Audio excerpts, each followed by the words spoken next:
मन भटक जाता है, डिस्ट्रैक्ट हो जाता है लड़कियों के प्रति। एवरेज लोग जो ज़्यादातर ज़िंदगी में कुछ कर नहीं पाते, वो बड़े घुमा फिरा करके कॉम्प्लेक्स तरीके से बातें करते हैं। तो सीधी सपाट बात करना चाहिए, घुमा फिरा के और लच्छेदार बात करने की बजाय। तो मान लो मम्मी पापा ये कह रहे हैं कि तुम ये पढ़ाई करो और तुम्हें ये बनना है, हाँ और अपन कुछ और बनना चाह रहे हैं। फॉर एग्जांपल, अब ज़्यादातर लोग माँ बाप अपने बच्चों को डॉक्टर इंजीनियर ही बनाना चाहते हैं। This is the starting of all new series of videos where I am going to interview all the successful people. और आज एक्साइटमेंट थोड़ा ज़्यादा है, थोड़ी नर्वसनेस भी है, क्योंकि मैं हमेशा से सोचता था कि कभी डॉक्टर सतीश सिंह सिकरवार जी का इंटरव्यू दूंगा, और आज वो मेरे साथ हैं। तो सबसे पहले मैं आपका धन्यवाद करता हूँ। नमस्कार। आपको इंट्रोडक्शन की कोई ज़रूरत नहीं है, क्योंकि पूरे ग्वालियर के लोग आपको जानते हैं। ग्वालियर के आप विधायक हैं, कई बार पार्षद बन चुके हैं, और आपने जो कुछ भी सफलता अपनी ज़िंदगी में हासिल की है, अपनी खुद की मेहनत, खुद की स्ट्रगल से हासिल की है। कुछ भी आपको मेहरबानी में नहीं मिला। तो आपने कभी बचपन में ऐसा सोचा था कि इतने ऊंचाइयाँ छू जाएंगे आप? नहीं, ग्वालियर शहर में जब मैं कक्षा 5 में पढ़ता था, तो मैं अपने गांव, जहां मेरा जन्म हुआ, मुरैना ज़िले के गांव तोर तिलावली, वहाँ मैंने अपना जन्म के बाद कक्षा 4 तक की शिक्षा ग्रहण की, और कक्षा 5 में पढ़ने के लिए, अध्ययन के लिए मैं ग्वालियर आया। जब ग्वालियर आया तो उस समय 1983 की बात है, और 83 में चुनाव चल रहे थे नगर निगम के।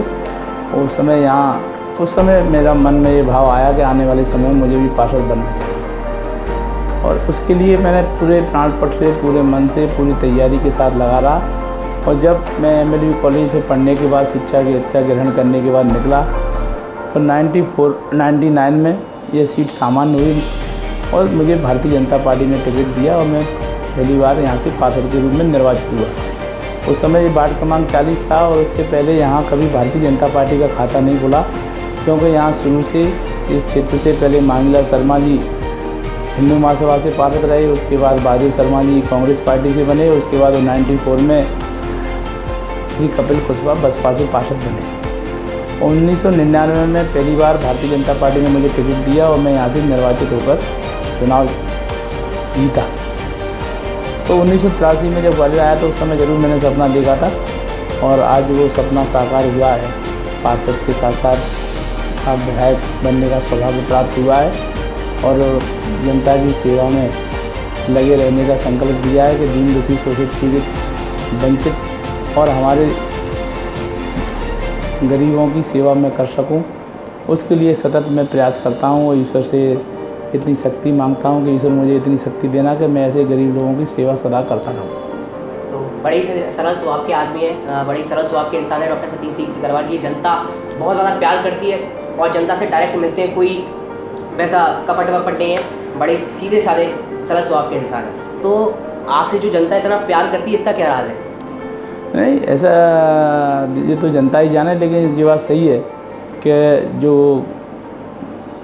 विधानसभा क्षेत्र के और ग्वालियर के विभिन्न सभी जाति धर्म के मानने वाले लोग मुझे, खासकर माताएं बहनें, बहुत ज़्यादा सपोर्ट करती हैं, और उन्हीं के सपोर्ट की वजह से आज इस मुकाम पर मैं पहुंचा हूं। और मैं चाहता हूं, जिस इच्छा से, जिस विश्वास के साथ उन्होंने मुझे अपना आशीर्वाद दिया है, उनके विश्वास पे मैं खरा उतरने का प्रयास करूं, और उनके विश्वास को कभी भी धोखा न दूं। इसलिए मैं चाहता हूं कि उनकी सेवा में हमेशा करता रहूं। और हमारे यहाँ कहा जाता है, नर सेवा ही नारायण सेवा है, और दीन दुखी, शोषित, पीड़ित मानवता की सेवा अगर हमने की, तो निश्चित रूप से ये ईश्वर की सच्ची सेवा है। और मैं इसलिए हमेशा से मेरे मन में यह भाव रहता है कि ऐसे इंसानों की, ऐसे व्यक्तियों की सेवा ज़रूर करना चाहिए जो बेचारे सेवा के हकदार हैं। तो बड़े बूढ़े भी कहते आए हैं पहले से ही कि जो भी सफलता आप अपने जीवन में हासिल करते हैं, उसकी शुरुआत आपके बचपन में ही होती है, बचपन में उसकी नींव ढाली जाती है। रहीम जी भी कह रहे हैं कि होनहार बिरवान के होत चीखने पास, होनहार जो पुत्र होता है उसके पैर चिकने होते हैं। तो आपकी भी बचपन में ऐसी कोई घटनाएं घटित हुई थी जिससे ये पता चल सके कि आपको इतनी ऊंचाई मिलने वाली है ज़िंदगी में, और इतनी ऊंचाई आप छू जाएंगे सफलता की? नहीं, मैं ग्वालियर शहर में आया तभी से लगातार मेरे पिताजी साइंस कॉलेज के अध्यक्ष रहे। साइंस कॉलेज के अध्यक्ष के बाद वो 1990 में सुमावली से विधायक बने, 89-90 में। और उससे पहले भी वो हमेशा राजनीतिक क्षेत्र में काम करते रहे। समाजवादी विचारधारा से ओतप्रोत होकर उन्होंने समाज के लोगों की सेवा करने का काम किया और 1990 में वो जनता दल के टिकट पर सुमावली से विधायक बने। तब से मेरे मन में ऐसे भाव था कि आने वाले समय में भी जो हमारे पिताजी सेवा कर रहे हैं ऐसे लोगों की सेवा मुझे भी करना चाहिए, और मैं उसी भाव से लगा रहा और आज उसका परिणाम ये हुआ कि जनता ने मुझे आशीर्वाद देकर 16 ग्वालियरपुर से विधायक बनाया है। तो मैं निश्चित यही कहना चाहता हूँ कि आने वाले समय में भी जिस प्रकार जनता का आशीर्वाद इसने मुझे मिला है, मैं उनकी सेवा में उनके विश्वास पर खरा उतरूँ और उनके समस्याओं का समाधान कर सकूँ, यही मेरा प्रयास रहेगा। तो एक बात बताइए आपकी, ये जो आपने इतना बड़ा नेटवर्क बिल्ड कर दिया, अब ये सवाल मैं लिख करके नहीं लाया, ये मेरे अंदर से उमड़ रहा है, क्योंकि मैं भी चाहता हूँ पॉलिटिक्स में, मैं राजनीति में मेरा कोई इंटरेस्ट नहीं है, लेकिन एक अपना साम्राज्य मैं भी खड़ा करना चाहता हूँ अपनी ज़िंदगी में, ये मेरा ड्रीम है। तो आपने ये कैसे इतना बड़ा बिल्ड कर दिया? मतलब आम आदमी के लिए बहुत बड़ी बात होती है, आप लगभग आप टॉप 10% लोगों में हो दुनिया में। 90% लोग ज़िंदगी में अपनी में कुछ नहीं कर पाते, आम ज़िंदगी जीते हैं, तो आप टॉप 10% लोगों में हो, आपने कैसे इतना बिल्ड कर दिया पूरा? नहीं, आदमी देखो, कोई भी व्यक्ति, अगर इंसान से बड़ा दुनिया में कोई नहीं है।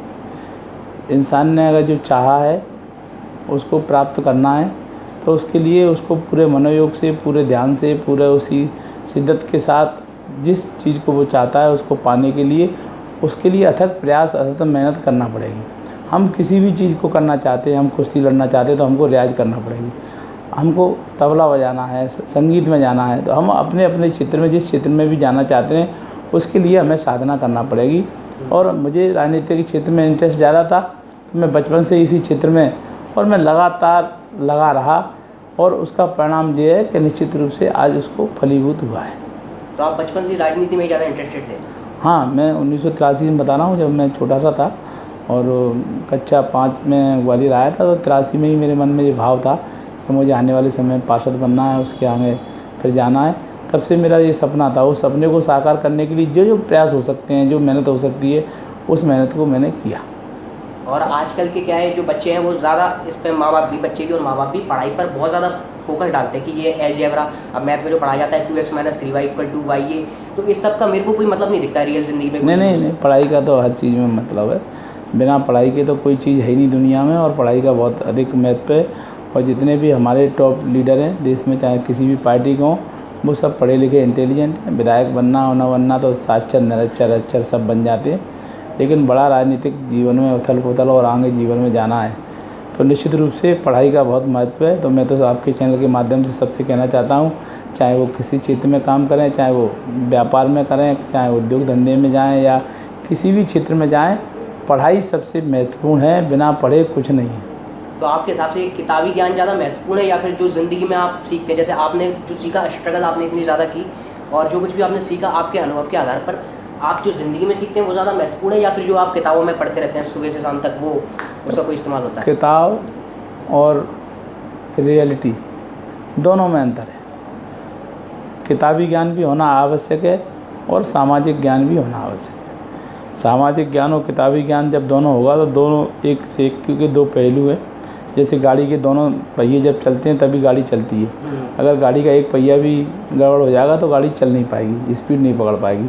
हम ले भी जाएंगे पंचर गाड़ी को तो स्पीड नहीं पकड़ेगी। इसलिए राजनीतिक क्षेत्र हो चाहे कोई सा भी क्षेत्र हो, उसमें किताबी ज्ञान के साथ साथ सामाजिक ज्ञान की भी आवश्यकता है, और दोनों जब होंगे आप पे तो आप अच्छा स्ट्रगल करोगे। और आजकल एक और बड़ी प्रॉब्लम चल रही है बच्चों की, कि आजकल जब पढ़ाई पे ध्यान लगाते हैं वो, उससे ज़्यादा उनका जो फोकस रहता है वो क्या है, जैसे कि मन भटक जाता है, डिस्ट्रैक्ट हो जाता है लड़कियों के प्रति, या फिर और भी कोई किसी से प्यार वगैरह हो जाते हैं, प्यार में पड़ जाते हैं बच्चे, फिर पूरे टाइम उन्हीं से फ़ोन वगैरह पे बातें करते रहते हैं और पढ़ाई से ध्यान हट जाता है। तो ऐसा आपके साथ कभी हुआ है? नहीं, मैं अपनी ज़िंदगी आप भी स्कूल में पढ़े होंगे तो आपके दोस्त वगैरह रहे होंगे? नहीं, मैं स्कूल में पढ़ा हूँ। मैं गांव से आया, सीधा कक्षा 5 में शारदा विद्या मंदिर स्कूल में पढ़ता था। बहुत से दोस्त हैं, वो आज भी मेरे दोस्त हैं, जो बचपन में मेरे कक्षा 5 में पढ़ते थे। आज भी बहुत सारे दोस्त मेरे आज भी सब साथ हैं। और इन चीज़ों में चूँकि मैं गांव का परिवेश का रहा, तो मेरी जो स्थिति थी अलग तरीके की थी, और मैं हमेशा कुश्ती में, कबड्डी में, इन चीज़ों में ज़्यादा ध्यान देता था बजाय इन चीज़ों की। और मैं तो इस आपके चैनल के माध्यम से ये कहना चाहता हूँ बच्चों से, जिन बच्चों ने अपनी ज़िंदगी में 20-22 साल तक स्ट्रगल कर लिया, परेशानी झेलनी, वो पूरी ज़िंदगी खुशहाल ज़िंदगी जिएंगे। और जिन्होंने अभी खुशहाली जी ली है, अभी जिन्होंने मज़े करे हैं 20-22 साल तक, वो आने वाले समय में परेशानी झेलेंगे। इसलिए मैं सभी बच्चों से आपके चैनल के माध्यम से यही कहना चाहता हूँ कि हम जो उम्र है हमारी पढ़ाई लिखाई की, दिशा लेने की, वो हमारी कक्षा 9 से लेके कक्षा 12 बीएससी और बीए बीकॉम तक, ये ग्रेजुएट तक, यही हमारे 5-7 साल 8 साल हैं जीवन के। इनमें हमने अगर ध्यान दे दिया तो हमारा जीवन सुधर जाएगा, और इनको अगर हमने बर्बाद कर दिया तो हमारा जीवन आने वाले समय में हमेशा के लिए बर्बाद हो जाएगा। इसलिए जीवन के जो महत्वपूर्ण हैं समय वो यही है कि हम 15-16 साल की आयु से लेकर और 20-22 साल की आयु के बीच में जो 7-8 साल का समय है, वो समय का अगर सदुपयोग करेंगे तो निश्चित रूप से आने वाले समय में हमको उसका लाभ मिलेगा। और आपकी जो कम्युनिकेशन स्किल्स है, मतलब आपकी जो संप्रेषण मैंने देखा, मैं जितने भी लोगों से अपनी अभी तक बात करी, अभी तक की ज़िंदगी में, अभी 10th क्लास में हूँ, कोई बहुत बड़ी मेरी निकली नहीं हूँ, मतलब, लेकिन मैं जितने भी लोगों से बात करी बड़ी कॉम्प्लेक्स बातें करते हैं, वो घुमा फिरा करके बातें करते हैं। लेकिन आपसे मैंने जब भी कॉल किया तो आपने एकदम सीधे तरीके से सरल भाषा में बात करी। तो ये आप संप्रेषण के बारे में क्या कहना चाहेंगे कि लोगों से जो बातचीत करी जाती है उसमें पूरी तरीके से ईमानदारी से बात करी जाए? अगर नहीं, वो तो ऐसा है कि जो आदमी का नेचर होता है उसी हिसाब से बात करता है, और मेरे नेचर में नहीं है कि बनावटी बात करूं। मैं जो भी बात है स्पष्ट बात करने में, और स्पष्ट बात अगर आप करोगे तो जनता आपकी बात को स्वीकार करेगी। इसलिए बनावटी बातें ज़्यादा लंबे समय तक नहीं चलती। आपको स्पष्टता रखना चाहिए अपनी ज़िंदगी में। हाँ, तो दुनिया में जो ज़्यादातर लोग हैं ना वो बनावटी बातें करते हैं। ये मैंने खुद ऑब्जर्व की है चीज़ कि जितने भी महान लोग हैं उनकी बातें एकदम सीधी होती हैं, सरल, जैसे आपकी बातें सरल हैं। और जो भी मैंने देखे एवरेज लोग जो ज़्यादातर ज़िंदगी में कुछ कर नहीं पाते, वो बड़े घुमा फिरा करके कॉम्प्लेक्स तरीके से बातें करते हैं। तो ये कोई ट्रेट है, पर्सनैलिटी ट्रेट, जो आपको बहुत ज़्यादा महान बनाती है कि एकदम सीधे तरीके से बात करना? नहीं, मेरे तो नेचर में शुरू से है, और मैं तो यही कहता चाहता हूँ कि जिनको भी सामाजिक क्षेत्र में, राजनीतिक क्षेत्र में या किसी भी क्षेत्र में काम करने वाले हैं, उनको सीधी सपाट बात करना चाहिए, घुमा फिरा के और लच्छेदार बात करने की बजाय।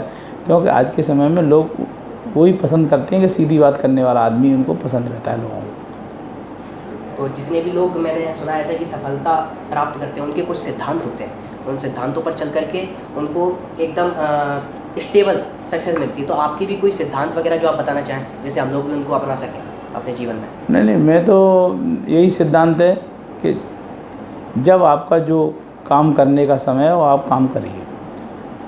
बच्चों को, नौजवानों को मैं यही कहना चाहता हूँ, एक तो नशे से दूर रहें, दूसरा पढ़ाई ज़िंदगी का बहुत अहम हिस्सा है, उसको अपनाएं, अनुशासन को अपनाएं, बड़ों को आदर और सम्मान दें, अपने माता पिता की आज्ञा का पालन करें। देखो, अगर जिसने अपने माता पिता की आज्ञा करी है वो जीवन में महान बनता है। भगवान राम जी राजा राम के रूप में विख्यात हुए, और राजा राम से भगवान तभी बने जब वो अपनी माता पिता का बातों का सम्मान करते थे और उनकी आज्ञा का अक्षर सा पालन करते थे। तो राजा राम से राजा भगवान बन गए, और भगवान बनने के पीछे यही उनका ध्येय था कि उन्होंने अपने माता पिता की आदेश का पालन किया। तो मैं नौजवानों से कहना चाहता हूँ, आज की पीढ़ी से कहना चाहता हूँ कि अपने माता पिता का आदर सम्मान करें और उनकी बात, क्योंकि वो जो भी कहते हैं आपके भले के लिए कहते हैं। दूसरा, नशा मुक्त भारत बने, इसके लिए पहल करें, और उसके लिए पहल तभी होगी जब हम खुद सुधरेंगे। हमने अगर नशा नहीं किया है, हमने व्यसन को दूर रखा है अपने जीवन से, और हमने अनुशासन सीखा है, हमने बड़ों को आदर और सम्मान देना सीखा है, हमने शिक्षा ग्रहण करने की कोशिश, किसी भी व्यक्ति से मिले, छोटे व्यक्ति से मिले, बड़े से मिले, मजदूर से मिले, किसान से, नौजवान से, माता बहनों, आप वो शिक्षा ज़रूर ग्रहण करें। मैं भी बहुत से छोटे छोटे लोगों से कुछ छोटी छोटी शिक्षाएं मुझे मिलती हैं तो मैं उनको ग्रहण करता हूं, और उसका परिणाम ये है कि आज मुझे 16 ग्वालियर पूर्व की जनता ने जो मुझे विश्वास व्यक्त किया है मुझ में, मुझे अपना आशीर्वाद दिया है, तो मुझे लगता है कि ये सब उसके पीछे यही है कि मैं जनता के लिए हमेशा समर्पित रहा हूँ, और आने वाले समय में भी समर्पित रहूँगा। और अपने माता पिता के साथ साथ हम क्षेत्र की जनता के साथ ऐसा भाव पैदा करें, ऐसा रिश्ता तैयार करें कि आपके रिश्ते जो हैं एक परिवार के रिश्ते बने, पार्टी के रिश्ते के साथ साथ। क्योंकि आज आपका जो जनता का भाव मन में ऐसा होना चाहिए आज के समय में कि आप उनके पारिवारिक हो। आपको कोई भी बात आधी रात पे कहेंगे कि उनके मन में ये विश्वास होना चाहिए कि हम जिस व्यक्ति से अपनी बात कर रहे हैं वो हमारी बात को सुनेगा और उस बात का सही निराकरण कराएगा। तो जब तक आपके व्यक्तिगत संबंध अच्छे नहीं होंगे लोगों से, तब तक ये चीज़ें नहीं होंगी। इसलिए लोगों के मन में ये भाव पैदा होना चाहिए कि आप हमारे जिससे भी हम जिसको अपना नेता मानते हैं या जिसको हम वोट दे रहे हैं, जिसको भी हम सपोर्ट कर रहे हैं या जिसका हम सहयोग कर रहे हैं, वो हमारे इच्छा के अनुसार हमारे जिस भाव से हम उसको सम्मान दे रहे हैं, उसके वोट दे रहे हैं, वो हमारे भाव पर खरा उतरेगा कि नहीं उतरेगा। जब उनके मन में ये विश्वास पैदा हो जाएगा कि हम जिस भाव से इनको चुनना चाहते हैं उस भाव पर वो खरे उतरेंगे, तो फिर निश्चित रूप से आपको वो सपोर्ट करेंगे। तो अभी आपने कहा कि मम्मी पापा की बात माननी चाहिए। तो अगर मान लो मम्मी पापा ये कह रहे हैं कि तुम ये पढ़ाई करो और तुम्हें ये बनना है, हाँ, और अपन कुछ और बनना चाह रहे हैं। फॉर एग्जांपल अब ज़्यादातर लोग माँ बाप अपने बच्चों को डॉक्टर इंजीनियर ही बनाना चाहते हैं। मेरे पापा भी कहते रहते हैं कि पढ़ाई कर, और मम्मी पहले मेरे को जज बनाना चाहती थी। लेकिन मेरा अलग सपना है, कोई मेरे को अपना बहुत बड़ा साम्राज्य बिजनेस वगैरह बिल्ड करना है। और कई सारे बच्चे हैं जिनके अलग अलग सपने होते हैं, तो फिर उनको क्या वो अपने पढ़ाई तो बहुत ज़रूरी है। फिर बहुत से लोग हैं पढ़ाई डॉक्टर बनने के बाद डॉक्टरी छोड़ के फिर बाद में बड़े व्यापारी बन गए, बड़े उद्योगपति बने। लेकिन सबसे पहले ये है कि हम पढ़ाई करें, और पढ़ाई करने के साथ साथ हम जो हमारी हम इंजीनियर नहीं बनना चाहते, हम डॉक्टर बनना चाहते हैं, हम जज बनना चाहते हैं, हम पीएससी यूपीएससी में सेलेक्ट होना चाहते हैं, तो जो भी अपने को चुनना है वो चुनकर, राजनीतिक क्षेत्र में तो व्यक्ति कभी भी आ सकता है, नौकरी करने के बाद भी आ सकता है। अगर उसके मन में सेवा का भाव है तो राजनीतिक क्षेत्र में नौकरी में रहकर भी लोगों की सेवा कर सकता है और ज़्यादा अच्छे स्तर से कर सकता है। और कई बार मेरा एक ये सवाल भी था कि कई बार ऐसा होता है कि जब आप किसी चीज़ के पीछे लगे होते हैं तो कई बार उसमें असफलता भी मिलती है, कई बार निराश हो जाता है इंसान। तो आपके साथ भी ऐसा कई बार हुआ होगा? नहीं, सफलता असफलता ज़िंदगी के दो पहलू हैं, और कभी भी किसी चीज़ से घबराना चाहिए। और असफलता ही आपको सफलता दिलाती है, और असफल होकर आप उस लक्ष्य को पाने के लिए दोबारा उठ खड़े होकर संघर्ष करेंगे तो निश्चित रूप से सफलता मिलेगी। तो असफलता तो जीवन में है नहीं, और कभी भी ज़िंदगी में नेगेटिव नहीं सोचना चाहिए, हमेशा पॉजिटिव रहना चाहिए।